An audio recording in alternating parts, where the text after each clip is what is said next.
Hello students, now we have to start the chapter that is globalization and Indian economy. Okay, तो इसमें हमने अभी तक क्या देखा कि किस तरीके से इंडियन गवर्नमेंट है ना कंपनीज को, इंडियन क्या government in all over the world अलग अलग एमएनसीज को अट्रैक्ट करती हैं और एमएनसीज भी कहाँ पर अपनी इंडस्ट्रीज लगाएंगी जहाँ उन्हें ज़्यादा से ज़्यादा प्रॉफिट हो, है ना। जैसे कि ज़्यादा इंडस्ट्रीज चाइना में है, क्यों? बिकॉज वहाँ लेबर कॉस्ट क्या पड़ती है उन्हें बहुत ही कम। वहाँ की गवर्नमेंट ने लेबर लॉ में काफ़ी ज़्यादा रिलैक्सेशन दे रखा है ना, फ्लेक्सिबिलिटी है लॉ में according to the demand of MNC. वो वहाँ पर अपने लेबर लॉ में काफ़ी चेंजेस कर देते हैं, ठीक है।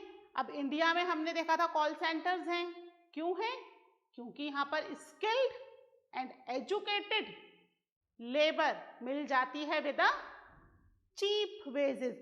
वही अगर वेजेस यूनाइटेड स्टेट्स में उन्हें अपनी कंट्री में देना पड़े तो यहाँ से शायद 4 या 5 गुना ज़्यादा देना पड़ेगा। यहाँ पर उसके कंपैरिजन में काफ़ी कम देना पड़ रहा है। और कहाँ पर कंपाइल करेगी अपने प्रोडक्ट्स को? जहाँ पर मार्केट की अवेलेबिलिटी पास होगी, है ना। हमने देखा था ईस्टर्न यूरोप या मैक्सिको, इस जगह की कंट्रीज में जहाँ से क्या पड़े उनको, अमेरिका का मार्केट भी पास है, एशिया का भी पास है, अफ्रीका का भी पास है ना, सारे मार्केट पास पड़ रहे हैं। तो यहाँ पर गवर्नमेंट बेसिकली अलग अलग कंट्रीज की गवर्नमेंट बेसिकली क्या करती है कि एमएनसीज उनके यहाँ आए और वहीं बिजनेस करें। उसके लिए कई सारे उन्हें फैसिलिटीज प्रोवाइड करती है। बेसिकली कौन सी countries? Which are developing countries. Developed countries तो क्या है, they already had most of the facilities, तो वो ये फ्लेक्सिबिलिटी कभी देती हैं कभी नहीं देती हैं। तो हम आज बात करेंगे कि इंडिया में बेसिकली गवर्नमेंट क्या क्या फैसिलिटीज देती है, ठीक है। आज पढ़ेंगे हम about the steps to attract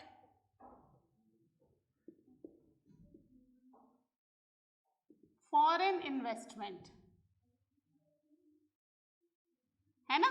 foreign investment को अट्रैक्ट करने के लिए गवर्नमेंट क्या क्या स्टेप्स लेती है, क्या क्या काम करती है।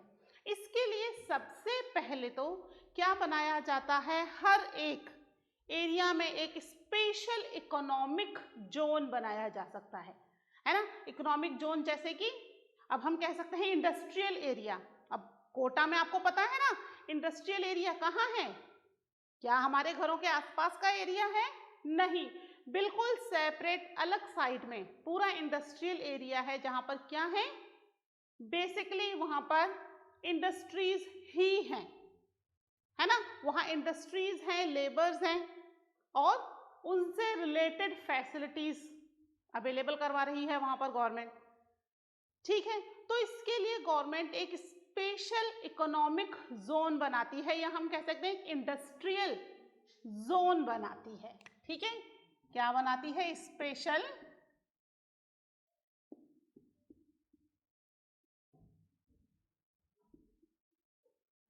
Economic zone. इसको क्या कहते हैं? सेज, SEZ, ठीक है। Has been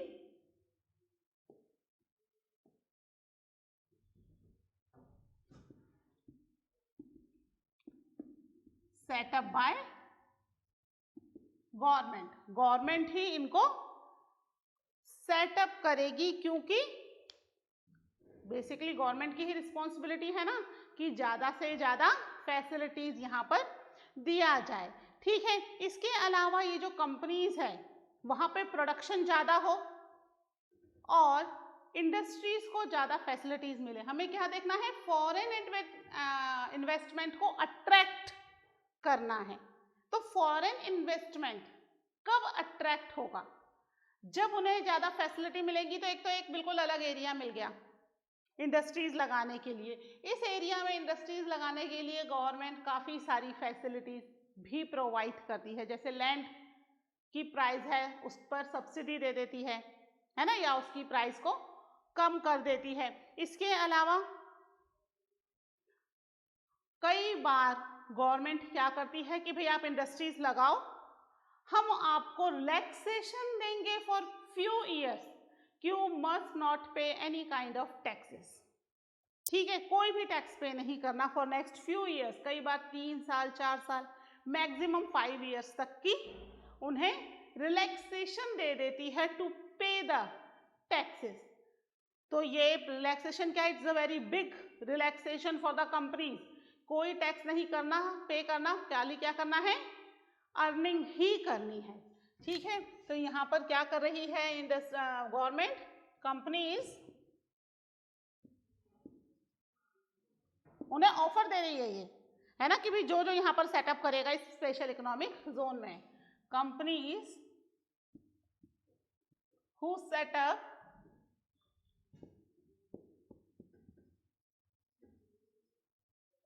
production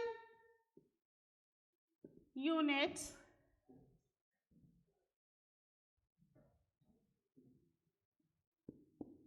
in says, है ना, पूरा नहीं लिख रही हूं, सेज मतलब स्पेशल इकोनॉमिक जोन। ठीक है, जो इस सेज के अंदर उतना लगाएगा डू नॉट हैव टू पे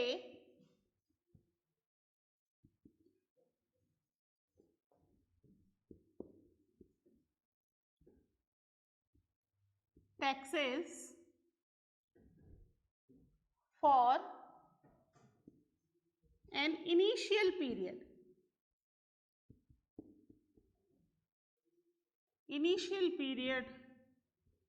of 5 ईयर। शुरुआती 5 ईयर में, इनिशियल पीरियड का मतलब क्या है, शुरू के 5 साल में। ऐसा नहीं कि भाई इंडस्ट्री सेट कर लिया, अभी तो आप टैक्सेस लो, हम बाद में अपने 5 साल ले लेंगे, कभी भी ऐसा नहीं है, किसी भी 5 साल में नहीं, इनिशियल यानी कि जब इंडस्ट्री सेट की है। उस समय क्या होता है, इंडस्ट्री सेट करने के समय खर्चे तो बहुत सारे होते हैं और इनकम कंपैरेटिवली लेस होती है, और किसी भी इंडस्ट्री को सेट होने में लगभग 5 ईयर्स तो लग ही जाते हैं।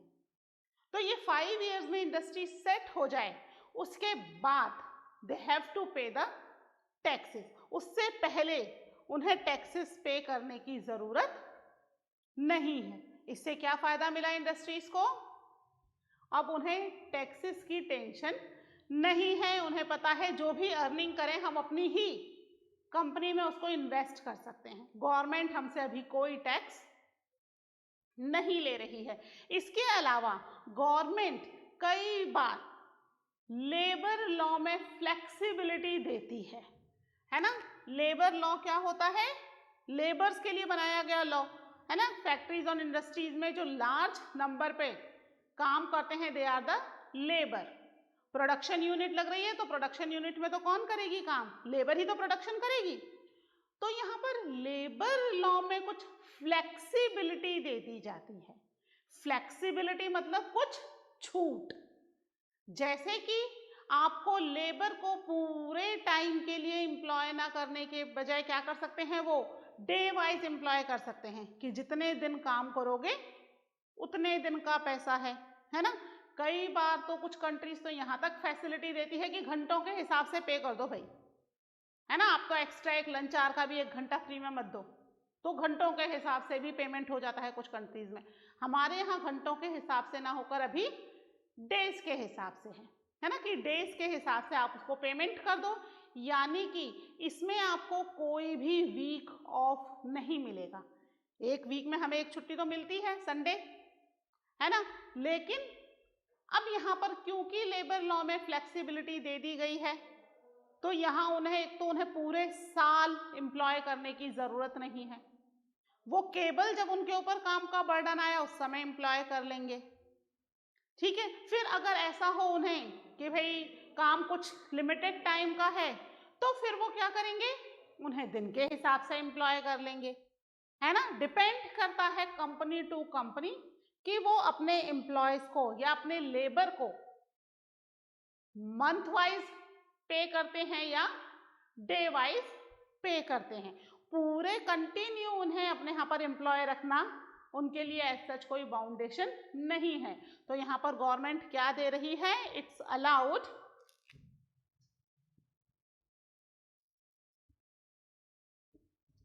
Government has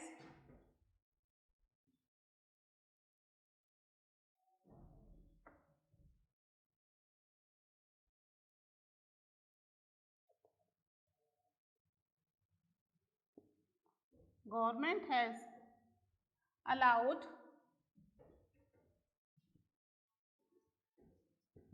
flexibility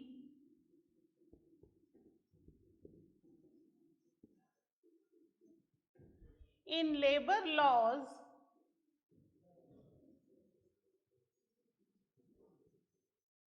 to attract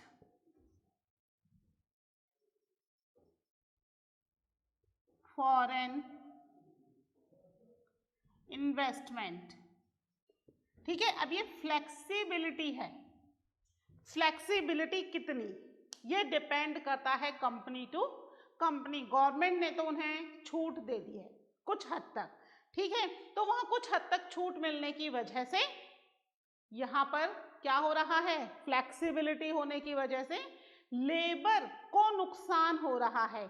यहाँ पर लेबर जो है वो सफर कर रही है, लेकिन गवर्नमेंट क्या करना चाहती है, attract the foreign investment. Foreign investment को अट्रैक्ट करने के लिए वो उन्हें फैसिलिटीज दे रही है। स्पेशल इकोनॉमिक जोन बना दिया, यहाँ पर भी जो लैंड है उसमें कुछ फैसिलिटीज प्रोवाइड करती है। फिर यहाँ पर उनके लिए टैक्सेस में रिलैक्सेशन दे दिया, ठीक है, प्लस इवन लेबर्स के जो वेजेस हैं उसमें भी रिलैक्सेशन दे दिया। इतना सारा रिलैक्सेशन गवर्नमेंट दे रही है, किस लिए, to attract the foreign investment, यानी ज्यादा से ज्यादा एमएनसीज हमारी कंट्री के अंदर सेट हो और ज्यादा से ज्यादा लोगों को एम्प्लॉयमेंट मिले। ठीक है, तो बेसिकली इसलिए गवर्नमेंट ये कुछ फैसिलिटीज दे रही है टू द फॉरेन इन्वेस्टर्स। ठीक है, तो इसको आप नोट कर लीजिए कि क्या क्या फैसिलिटीज गवर्नमेंट दे रही है। अच्छा बच्चों, ये फ्लेक्सिबिलिटी ऑफ लेबर लॉ के में समझना कि ऐसा कुछ फिक्स नहीं है कि क्या छूट मिलेगी क्या नहीं, है ना, depend on company to company, किसके साथ गवर्नमेंट किस तरीके से डील कर रही है। ठीक है, तो आप इसको एक बार नोट कर लीजिए, फिर हम देखते हैं कि इन सब की वजह से किस तरीके से कंपटीशन तो बढ़ ही रहा है, प्लस लोकल इन्वेस्टर्स जो हैं उन्हें भी नुकसान हो रहा है। ठीक है, एक बार इसको नोट कर लीजिए।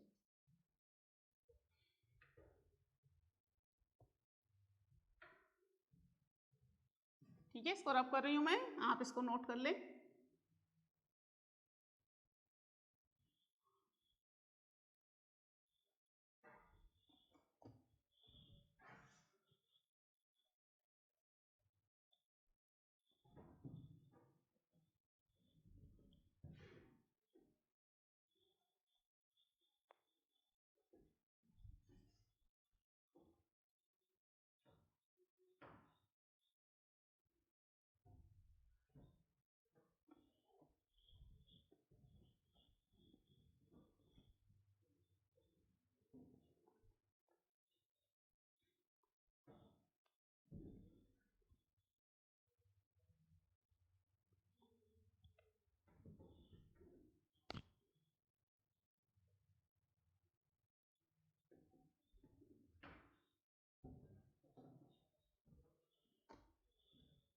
ठीक है, अब इस लेबर लॉ से, या हम कह सकते हैं कि जो स्पेशल लॉज बनाए हैं गवर्नमेंट ने to attract the small producer, to attract the foreign investment, इससे क्या हो रहा है, जो स्मॉल प्रोड्यूसर्स हैं उनके लिए कंपटीशन बढ़ रहा है ना। स्मॉल प्रोड्यूसर्स, ठीक है, आइदर दे हैव टू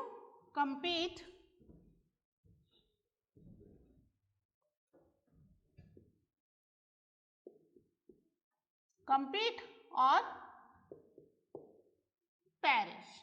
ठीक है, या तो compete करो, और अगर आप compete नहीं कर सकते हो तो क्या हो जाओगे, आप यहाँ पर खत्म हो जाओगे, आपकी इंडस्ट्रीज जो है वो ज्यादा टाइम तक यहाँ पर सरवाइव नहीं कर पाएगी। ठीक है, तो हमारी बुक में एक एग्जाम्पल भी दिया हुआ है राइजिंग कंपटीशन करके, है ना, राइजिंग कंपटीशन करके एक एग्जाम्पल दे रखा है। सबसे पहले हम उस एग्जाम्पल को डिस्कस करते हैं जिससे कि हमें समझ में आ जाए कि ये जो फैसिलिटीज है इसकी वजह से स्मॉल प्रोड्यूसर्स को क्यों नुकसान हो रहा है। ठीक है, तो इसमें हम देखते हैं एक लोकल इन्वेस्टर है रवि। ठीक है, ही इज फ्रॉम तमिलनाडु। ठीक है, इसने अपनी खुद की एक इंडस्ट्री शुरू की। इंडस्ट्री में ये जो है वो कैपेसिटर बना रहे थे। ठीक है, कैपेसिटर बना रहे थे। जो कैपेसिटर हैं ये कई सारे इलेक्ट्रॉनिक आइटम्स में काम में आते थे, है ना, जैसे कि टेलीविजन है,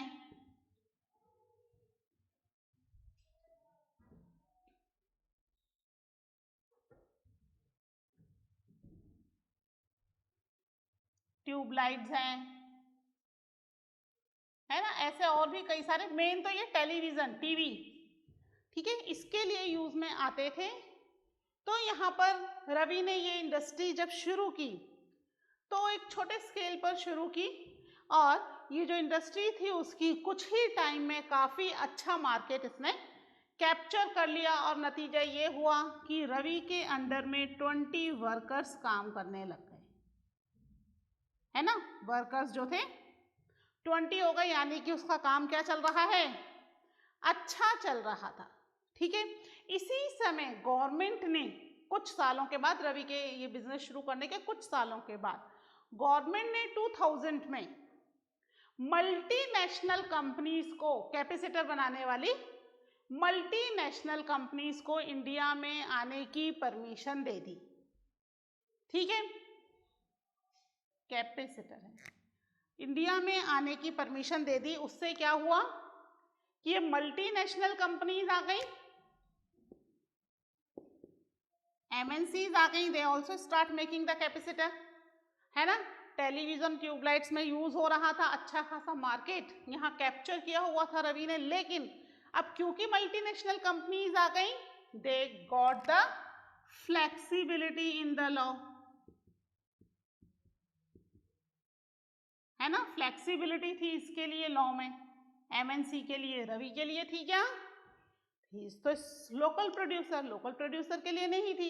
MNCs वैसे भी लार्ज स्केल पर काम करती है, 2-4 पीस या 100 पीस, 1000 पीस थोड़ी बनाएगी, लार्ज स्केल पर काम कर रही है। प्लस गवर्नमेंट ने इसको फैसिलिटीज दे दी, है ना, लैंड भी सस्ते दामों पर है, टैक्सेस में भी रिबेट है और लेबर्स को भी आपको एज सच इतना पेमेंट नहीं करना जितना कि रवि को करना पड़ रहा था। मतलब कुल मिला के MNCs जो हैं ये इंडिया में आने के बाद कैपेसिटर की प्राइस डाउन हो गई। अब जो लोकल मैन्युफैक्चरर थे जो टीवी और ट्यूबलाइट के लिए रवि या रवि जैसे ही दूसरे प्रोड्यूसर से वो कैपेसिटर लेते थे, ठीक है, MNCs आने के बाद वही कैपेसिटर उन MNCs से उन्हें बहुत ही कम प्राइस में पड़ रहा था। तो वो भी तो अपना बेनिफिट बनाएंगे ना, टीवी ट्यूबलाइट ये सब बनाने वाले, उन्होंने अपना बेनिफिट ज़्यादा दिखा कि ठीक है, इससे तो हम जो लोकल प्रोड्यूसर है, Ravi was a local producer, है ना, लोकल प्रोड्यूसर था रवि।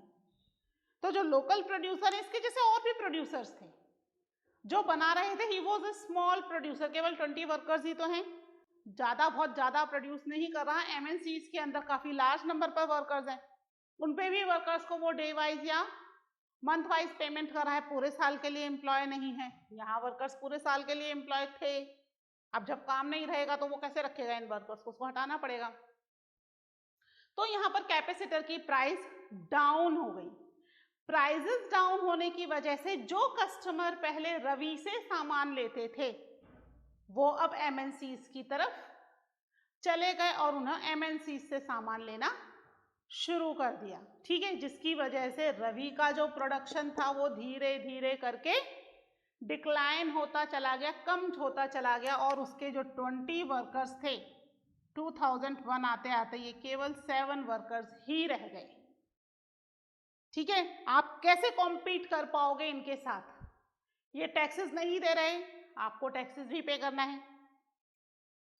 लेबर को ये घंटों के हिसाब से, दिन के हिसाब से पेमेंट दे रहे हैं आप लेबर को। ऑलरेडी जब पहले से ही आपने फिक्स किया हुआ उसका सैलरी उतना तो दोगे ना, कम कैसे करोगे अचानक से। तो यहाँ पर ये पैसे भी उनको दे रहे हैं, ठीक है। गवर्नमेंट ने इनको रिलैक्सेशन दे रखा है और दूसरी चीज़ों में यहाँ कोई रिलैक्सेशन नहीं दे रखा। तो इनके तो प्रोडक्ट की कीमत क्या हो जाएगी, बढ़ रही है, और इनके प्रोडक्ट की कीमत काफ़ी हद तक कम हो गई। नतीजा ये हुआ कि रवि जैसे और भी बहुत सारे स्मॉल प्रोड्यूसर्स जो कि अभी तक कैपेसिटर बना रहे थे और इसी काम के ऊपर डिपेंडेंट थे, धीरे धीरे क्या हो गया, उनका नंबर कम होने लग गया। तमिलनाडु में ही नहीं, केरला और आसपास के एरिया में भी ये स्मॉल प्रोड्यूसर्स थे। आइदर दे कम्पीट, तो कम्पीट कैसे करेंगे, या तो नुकसान में बेचें, नुकसान में बेचेंगे तो फिर खर्चे कैसे निकालेंगे, है ना। एमएनसीज अगर मान लीजिए 50 रुपए का एक कैपेसिटर बेच रहा है, मान लीजिए, है ना, ऐसा अपनी बुक में कोई प्राइस नहीं दे रखी, और यहाँ पर रवि अगर प्राइस को बेच रहा है 75 रुपीज में, और रवि की कॉस्टिंग पड़ रही है उसके ऊपर 60 रुपीज या 50 रुपीज, अगर वो 50 कॉस्टिंग पड़ रही है सेम प्राइस में बेच देगा तो वर्कर को कहाँ से पैसा देगा, टैक्सेस कहाँ से पे करेगा, दूसरे जो नेसेसरी एक्सपेंसेस हैं वो कैसे करेगा। समझ में आ रहा है, बिजली का बिल है, पानी का बिल है, लेबर की सैलरी है, रॉ मटेरियल खरीदना है, बहुत सारे खर्चे हो रहे हैं। तो वो अगर सारा सेम प्राइस टू प्राइस भी सेल कर देगा तो उसे नुकसान होगा, और एज सच इस कंडीशन में वो सरवाइव नहीं कर पा रहा। तो उसके साथ के बहुत सारे लोगों ने क्या कर दिया है, अपनी इंडस्ट्री बंद कर दी है, just because of the MNC, कि एमएनसी यहाँ पर सरवाइव कर रही है तो अब हम सरवाइव नहीं कर सकते, है ना। यही है अपना topic, small producer either they compete और पेरिश, और they are the small producer, है ना। लोकल, लोकल तो है ही, साथ में स्मॉल भी हैं क्योंकि बहुत ज्यादा प्रोडक्शन नहीं कर रहे हैं। इंडिया के अंदर इस तरह के स्मॉल मैन्युफैक्चरर्स का नंबर काफी लार्ज है। इंडिया में सबसे ज्यादा पॉपुलेशन एग्रीकल्चर में लगी हुई है, और एग्रीकल्चर के बाद जो दूसरा नंबर आता है सबसे ज्यादा एम्प्लॉयड पॉपुलेशन का, that population is involve in the small industries, है ना। छोटे मोटे आइटम्स बनाने की इंडस्ट्रीज लगाकर बैठे हैं काफी सारे ज्यादा लोग। तो यहाँ पर उन्हें जब कोई भी फैसिलिटी नहीं मिलेगी, they can not compete with the MNCs, और या तो वो अपनी इंडस्ट्रीज बंद कर देंगे, either they have to switch कुछ और ऐसा प्रोडक्ट जिसकी एमएनसी ना हो, है ना, और जिसमें उन्हें फायदा हो, ऐसे प्रोडक्ट की तरफ लगाना पड़ेगा। नहीं तो नुकसान में तो ये यहाँ पर अपना काम नहीं कर सकते हैं, ठीक है। तो ये हुआ example about the small producer, जो कि क्या हो रहे हैं, फॉरेन इन्वेस्टमेंट अट्रैक्ट करने की गवर्नमेंट की कोशिशों की वजह से धीरे धीरे खत्म होते चले जा रहे हैं, इनकी इंडस्ट्रीज बंद होती चली जा रही है। एंड जो अनएम्प्लॉयड पॉपुलेशन है, यहाँ 20 वर्कर्स में से 7 ही रह गए रवि के पास, जो वो 13 थे पहले रवि के पास एम्प्लॉयड थे, वो 13 कैसे हो गए, दे बिकम अनएम्प्लॉयड, है ना। तो अनएम्प्लॉयमेंट की कंडीशन भी बढ़ रही है, जैसे काफी सारे मेंबर्स यहाँ भी एम्प्लॉय होंगे, लेकिन जो ऑलरेडी एम्प्लॉय थे, इस तरह रवि जैसे और भी वर्कर्स के पास एम्प्लॉय थे, वो सब धीरे धीरे करके अनएम्प्लॉय होते चले जा रहे हैं। तो इसकी वजह से बेसिकली एमएनसीज को दी जाने वाले फैसिलिटीज की वजह से एमएनसीज में बनने वाले प्रोडक्ट का प्राइस काफी हद तक कम होता है comparative to the price of the local और द स्मॉल प्रोड्यूसर्स, क्योंकि एज सच गवर्नमेंट इनको बहुत ज्यादा रिलैक्सेशन प्राइस में नहीं देती है ना। टैक्सेस में इतनी छूट नहीं दे रही है, लेबर के लिए इतनी फ्लेक्सिबिलिटी नहीं दे रही है, और ये फ्लेक्सिबिलिटी या फिर हम कह सकते हैं सेल्स की वजह से इनके पास क्या हो रहा है, प्राइसेस में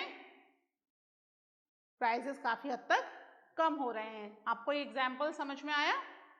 ठीक है, आप ध्यान रखिएगा, इंडिया में जो पॉपुलेशन है, सबसे ज्यादा पॉपुलेशन एग्रीकल्चर में एम्प्लॉयड है, उसके बाद सेकंड नंबर पर पॉपुलेशन स्मॉल इंडस्ट्रियल वर्क में एम्प्लॉयड है। ठीक है, अगर ये स्मॉल इंडस्ट्रियल वर्क बंद हो जाएंगे तो एक लार्ज नंबर की पॉपुलेशन बिकम अनएम्प्लॉयड। ठीक है, छोटा मोटा घर में ही काम कर रहे हैं, 2 4 6 लोगों के साथ काम कर रहे हैं, है ना। तो यहाँ पर अगर उन्हें फैसिलिटीज नहीं दी जाए या एमएनसीज को ज्यादा फैसिलिटीज दी जाए तो दे बिकम पैरिश, खत्म हो जाएंगे धीरे धीरे करके, because they can not compete with the low prices। ठीक है, ये समझ में आ गया? एक बार बुक में से आप इस एग्जाम्पल को अच्छे से पढ़ लीजिएगा। ठीक है, मिलते हैं with the new topic in the same chapter। Okay, till then take care, bye।